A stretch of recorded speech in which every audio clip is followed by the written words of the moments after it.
C'est une marque de prêt-à-porter qui se veut être du everyday wear. C'est-à-dire qu'avec Funke, vous pouvez porter le pain tissé autrement, de manière moderne. Vous pouvez porter le pain tissé pour aller travailler, pour vos moments de détente et même pour d'autres occasions. Nous avons justement une boutique physique à Cotonou et nous faisons des livraisons à l'international. Nous pouvons dire que nous avons cette petite fierté-là de nous dire que, écoutez, le Canva est porté aujourd'hui au Japon, en Chine, au Canada, aux États-Unis et dans plusieurs pays d'Europe. En dehors, bien sûr, des pays africains, grâce à ces créations de Funke-là qui sont vendues via notre boutique en ligne à l'international.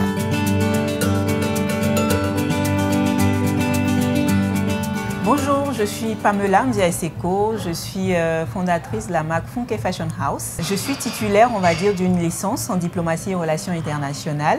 Je suis également titulaire d'un master en marketing et communication commerciale.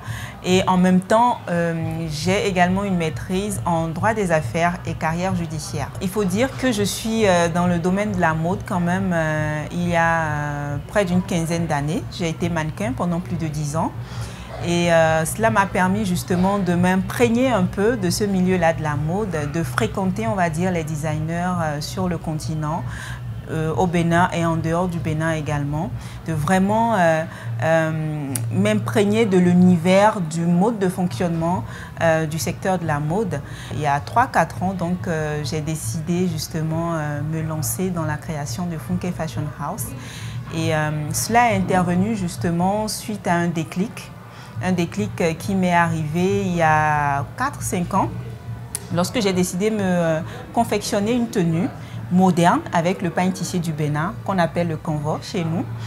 Et donc je me suis rendue à l'époque au marché d'Antokpa.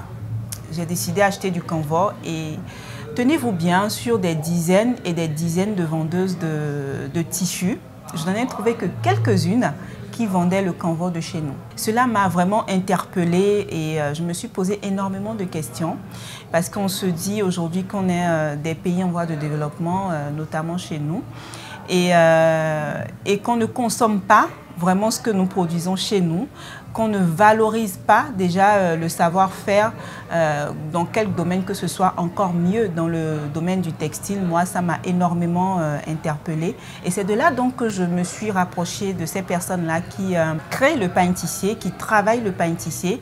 J'ai donc rencontré énormément de femmes qui sont en association. J'ai échangé avec elles, j'ai discuté avec elles, j'ai découvert vraiment l'univers de ce savoir-faire ancestral qu'est le tissage du Canva. Ainsi est donc partie Funke Fashion House. C'est une marque de prêt-à-porter qui se veut être du everyday wear. C'est-à-dire qu'avec Funke, vous pouvez porter le pain tissé autrement, de manière moderne. Vous pouvez porter le pain tissé pour aller travailler, pour vos moments de détente et même pour d'autres occasions. Nous avons justement une boutique physique à Cotonou et nous faisons des livraisons à l'international. Nous pouvons dire que nous avons cette petite fierté-là de nous dire que, écoutez, le Canva est porté aujourd'hui au Japon, en Chine, au Canada, aux États-Unis et dans plusieurs pays d'Europe. En dehors, bien sûr, des pays africains, grâce à ces créations de Funke-là qui sont vendues via notre boutique en ligne à l'international. C'est une fierté pour moi de me dire que je travaille avec des femmes qui sont encore plus fières lorsqu'elles voient combien nos créations sont internationalisées. Donc, nous avons une équipe d'une dizaine de personnes. Nous avons des tisserandes, nous avons des ouvriers et également l'équipe commerciale qui forme justement cette dizaine de personnes-là. Et aujourd'hui, nous avons également des représentations. En dehors de notre boutique physique à Cotonou, nous avons quelques représentations sur le continent, notamment à Abidjan, à Bamako, à Pointe-Noire et une représentation également à Paris. Et l'idée, c'est vraiment de pouvoir étendre ces représentations-là afin de pouvoir rendre justement nos créations disponibles un peu partout dans le monde. Depuis que nous avons créé Funke, nous avons quand même eu l'occasion de faire connaître notre marque en dehors du Bénin, puisque c'est l'objectif.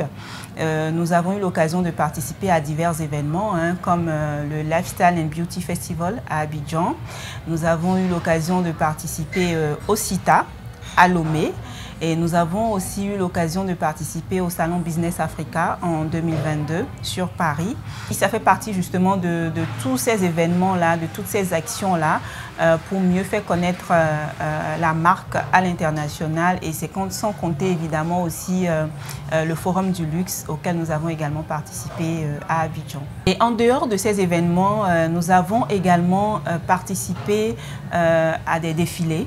À des défilés comme par exemple au Yemi Fashion Show, le CITA également qui avait son défilé auquel nous avons participé. Et nous avons également eu l'occasion d'aller à la rencontre, on va dire, de notre clientèle à Cotonou grâce à notre vente privée que nous avons organisée il y a quelques temps et aussi d'autres actions bien sûr à venir très bientôt. Franchement, pour moi aujourd'hui, la mode africaine c'est le must-have aujourd'hui.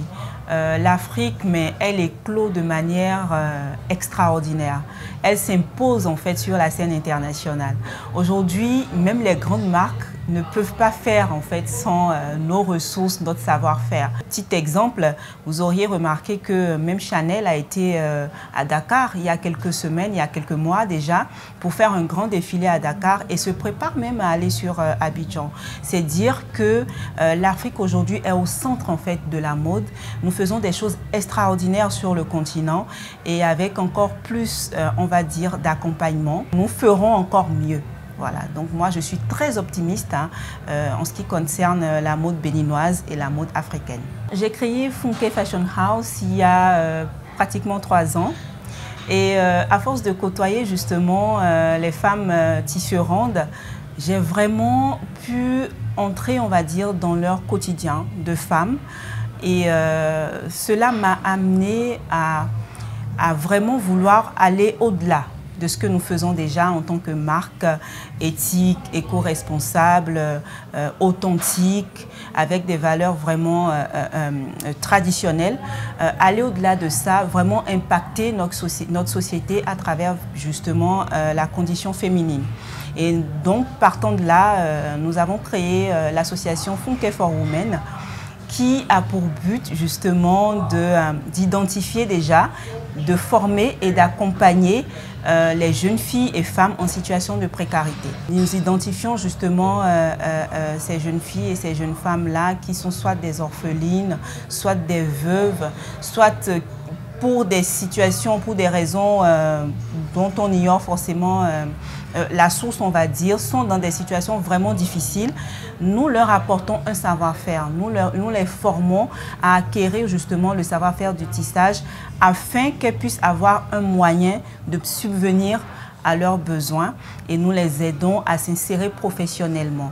Et en dehors justement de ce savoir-faire que nous leur apportons, il y a également des notions de leadership féminin que nous leur inculquons à travers des sessions.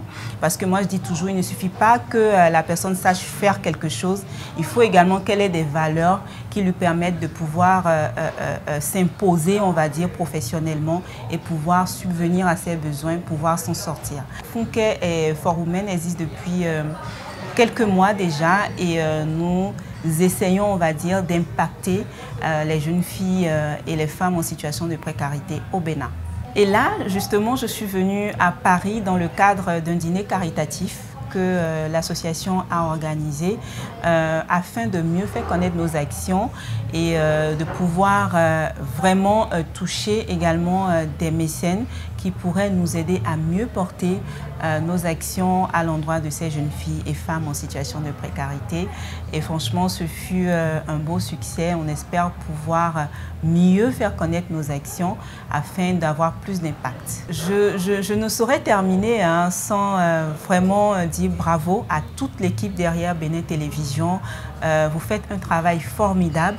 Grâce à vous, des personnes comme moi et d'autres personnes qui essayent quand même de faire connaître le continent à l'international sont connus. Leur travail est mieux connu et vous êtes souvent derrière la caméra, dans l'ombre, vous nous mettez en lumière et c'est vraiment un travail formidable que vous faites. Bravo à toute l'équipe.